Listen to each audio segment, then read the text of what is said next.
Hello there, welcome back to another summer watch video, which is films I've watched over the summer. I don't think I make a really long video themselves, so I'll just do them as little bites of what I thought of them. This happened a lot this summer because a lot of the time the films coming out aren't always great. They're entertainment films, so there's not much depth to them a lot of the time, and there's not much you can say about them. And also, you can't really be bothered if it's warm to watch films that are that demanding, so this can happen. Now, I'm going to take about 2 weeks off after this. I've got things on, things I need to do, and also I could do a break. So I could do videos, but I'm not going to try and force myself to watch films for videos. So I'm just going to take a little break. But back to the films. So we'll start off with Fantastic Four: First Steps, which follows my video with Fantastic Four last week for the Roger Corman film. This is the best Fantastic Four film that has been released. I'm still fond of the Roger Corman film, to be honest. But this is the films that were released in theatres. This is the best Fantastic Four film, but it's not perfect. It's a film that opened big and ended a big drop off, and I can see why.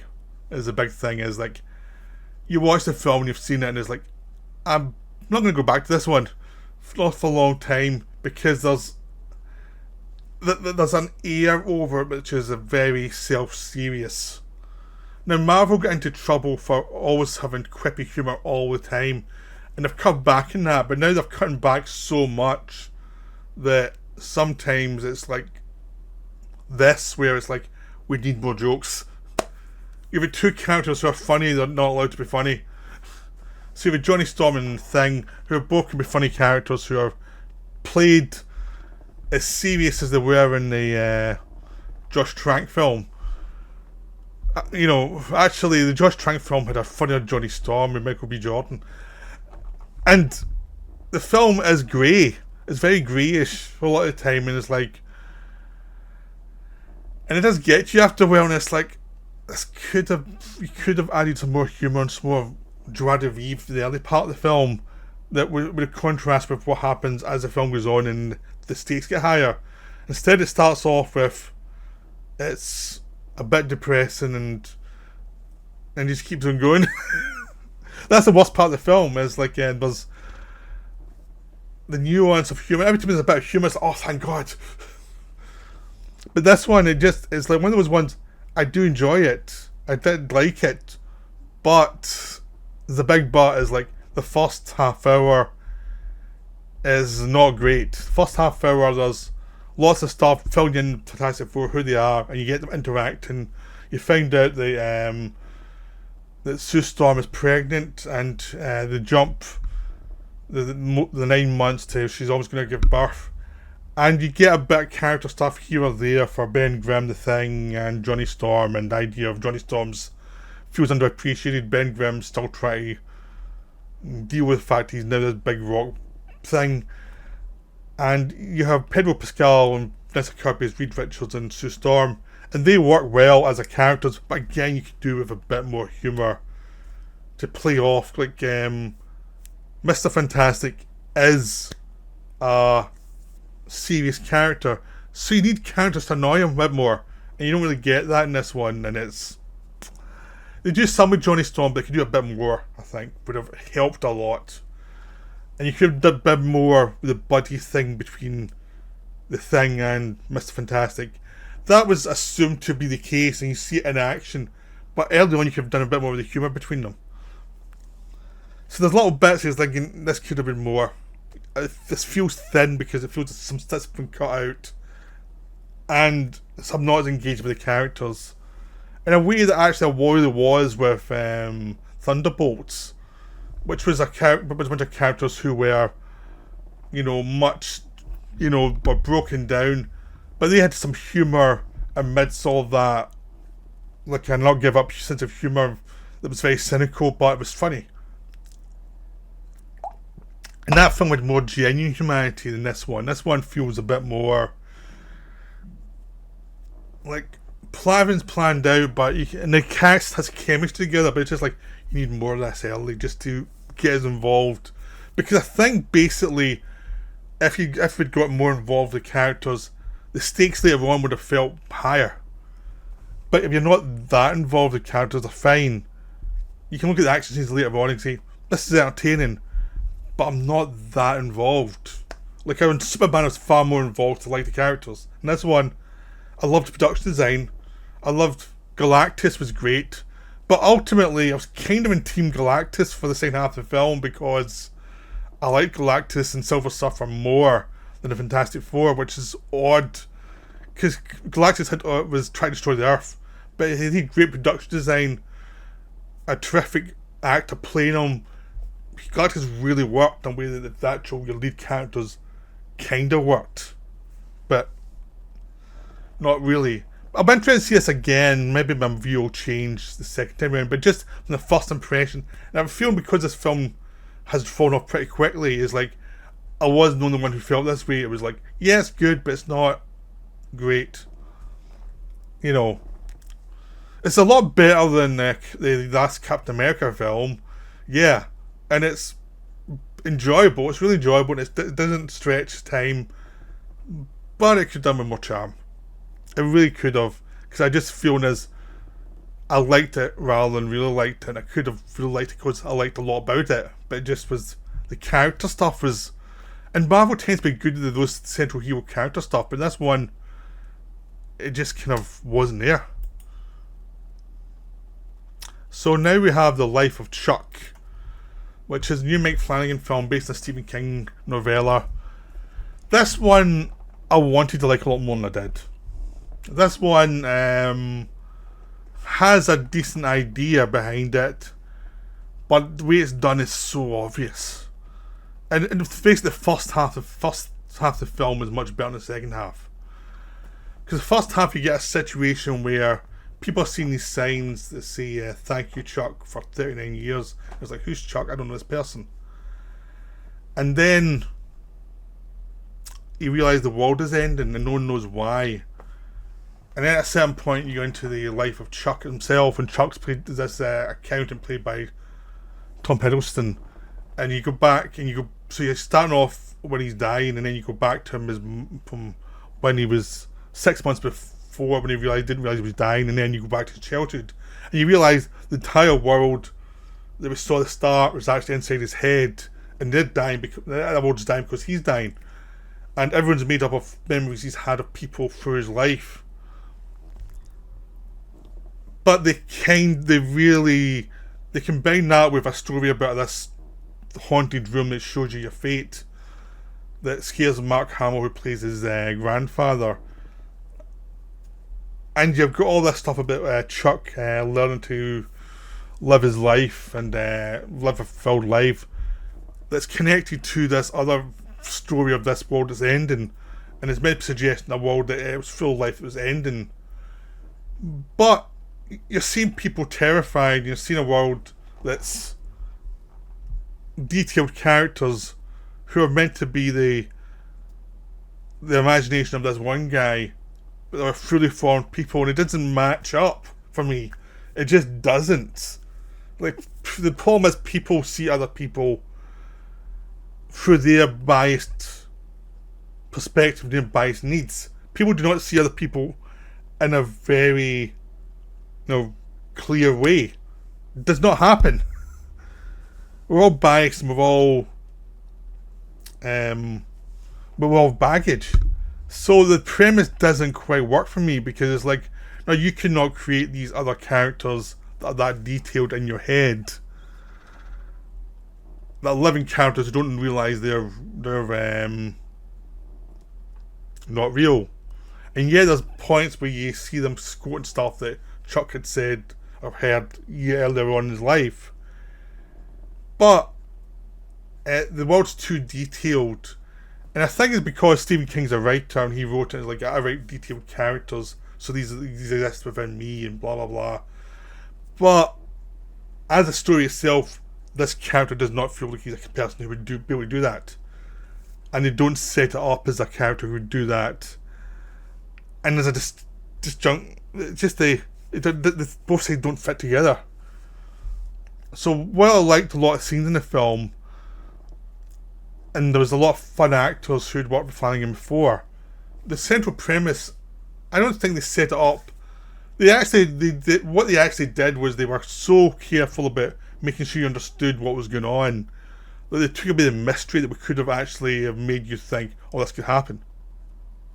Because if you look at someone like David Lynch, he doesn't answer certain questions, so you can fill it in yourself. And this one, they've answered even too much, so it's like you're thinking, my suspension of disbelief is getting tighter and tighter away from this premise. It's just getting this does not, I don't believe it. That character would sustain a whole world in his head from who he is and what he is as a person.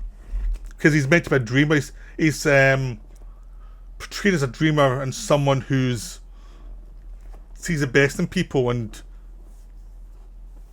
is trying his best for people, and even though he's been worn down by life, he still has that decency.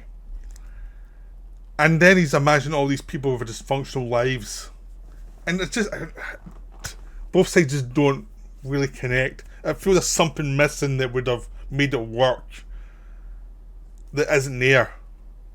So I'm just standing back from it. So yeah, it's still well made. I just didn't quite buy it. But maybe you will, but I doubt it. In case of spoilers, it's obvious what's going on from the first 10 minutes. It's so obvious. It's clear as day what's going on from the start. And it just allows you to pick holes in it even more, which is one of the problems of the film, is like the mystery is not really there. Okay, now we have 2 live action versions of films that were animated, that were good animated films. So you've got Lilo and Stitch and How to Train Your Dragon. One of these is a really good adaptation and one of them is not. So Lilo and Stitch surprised me because it was another Disney reimagining of one of the good cartoons. But it worked. They hired a talented director. They made a world where it was, they're taking the premise of this other film, but they took it seriously in the right way, which is, these are these characters, we're not going to try and make them too cartoonish, the human characters. We're just going to make them flawed and troublesome. So you have 2 sisters, one who's older and one who's younger. The younger one's a bit of a tearaway because you never mind a lot. The older ones try to keep them together. And into the world comes Stitch, who's this alien creature who causes havoc all over the place, and who's very cartoonish in lots of ways, but also they animate him just right for the world he's in. And they have other aliens try to find him and catch him. And even though Lilo and Stitch is a film I saw a lot babysitting my niece. I've seen the original cartoon so often. And this is a genuine adaptation. This is like, there's a genuine affection for the film.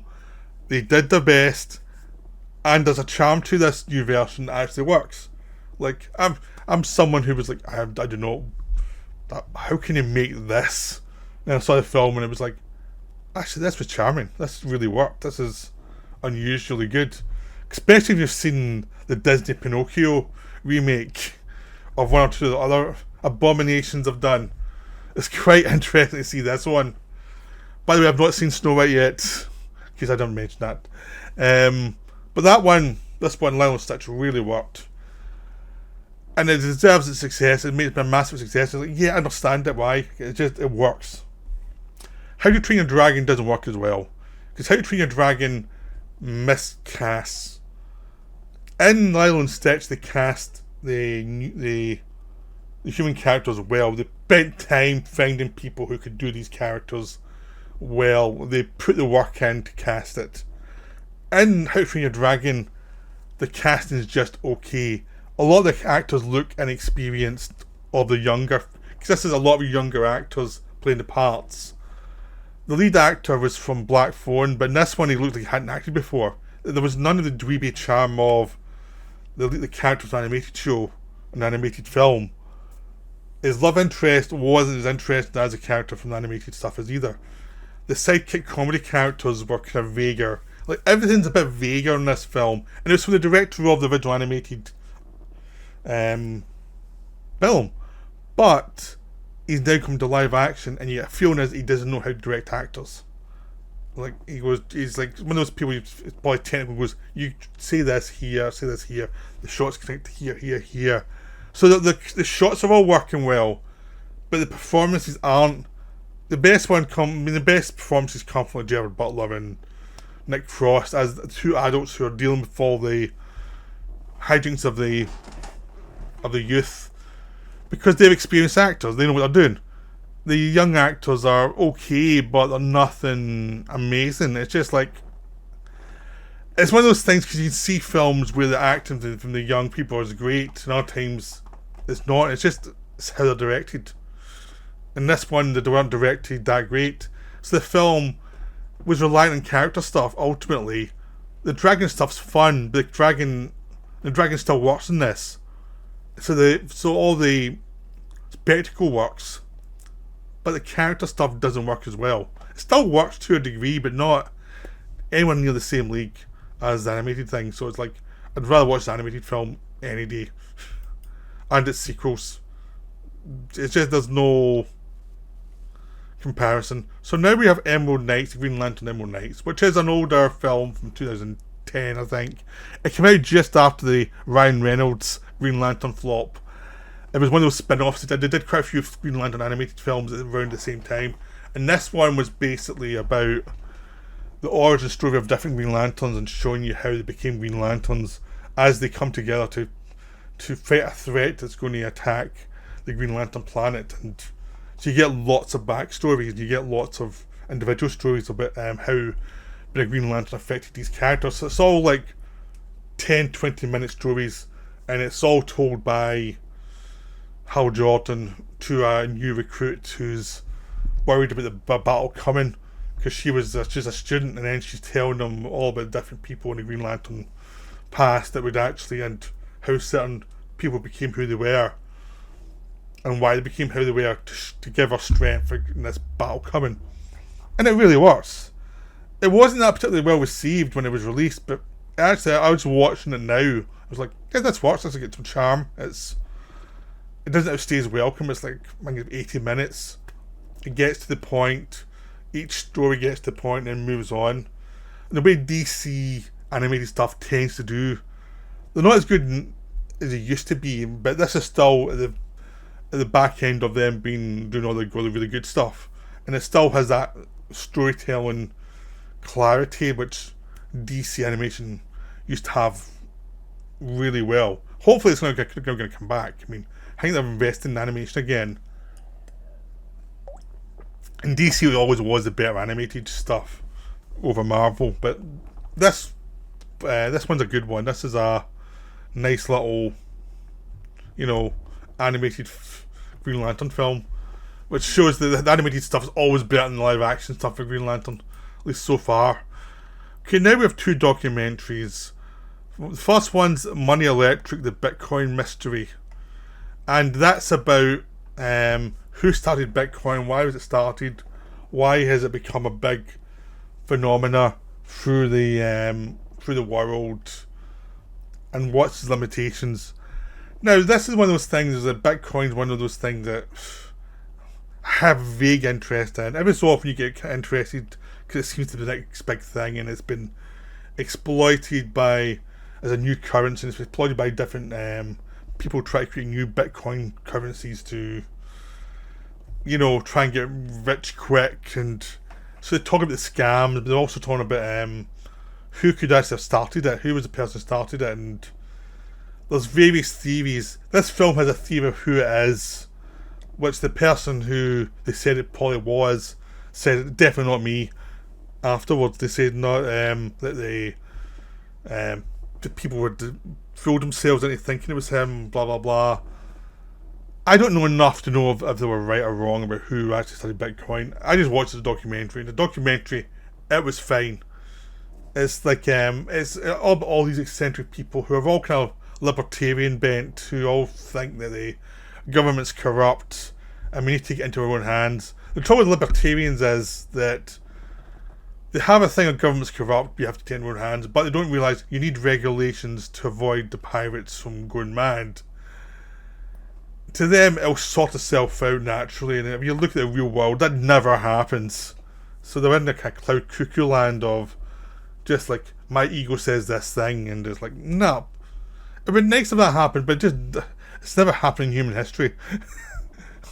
If someone's allowed to go mad, they go mad and take as much power as they can. So, but this whole thing with Bitcoin is all about this new currency to try and give people freedom from bureaucracy, and it just is like, it does feel a bit like people playing toys with money, and it just feels like people who have idealistic towards something that is probably going to be more destructive than anything else. So yeah, I'm not like a big Bitcoin fan, and this film does not convince me at all. I don't think it's meant to. I think it's meant to just cover what it is and what it's about, and who are the people involved, and how crazy some of them are, and how focused other people are. So it's just this. There's lots of frauds. There's lots of weird, strange characters that pop up. So it's interesting in that, but it's a kind of weird world. Finally, inside Lehman Brothers, it's only a 50-minute documentary all about the people inside Lehman Brothers who are working,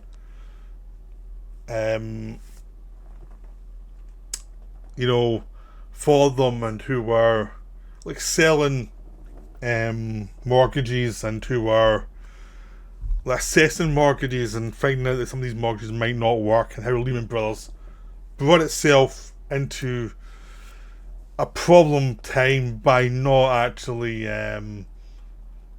being thorough, not actually looking into what they should have looked into, and actually just by being corrupt and not wanting to look, and how like that spread down to like the local offices, and how the people worked in local offices, and how a lot of them are blackballed for saying that this doesn't work, this is illegal. And it's all about just basically the corruption from the top, all how it spreads, and just basically destroys everyone in its path, as the top people get their money, but everyone else just kind of suffers because of like corrupt business practices. So that's what the film's about. It's fairly short. It gets to the point. It's so into being sentimentalising the working classes, in the sense of these were other villains, which there were terrible people in charge at the top, but it's also like anybody who we cover who came from the offices who did the corruption, we have to make them look innocent, and that kind of grates you slightly. So yes, some people obviously were, and some people obviously get a bad deal, and there was a lot of corruption, people were blackballed, but they weren't all of that. Some of them were scumbags, and it just feels a bit off in that area. It's just, it's almost like it just doesn't feel like it's brutally honest about the variety of people involved. It just feels like all these people are ruined, and that's the story we're going to cover, because that'll get your emotions going.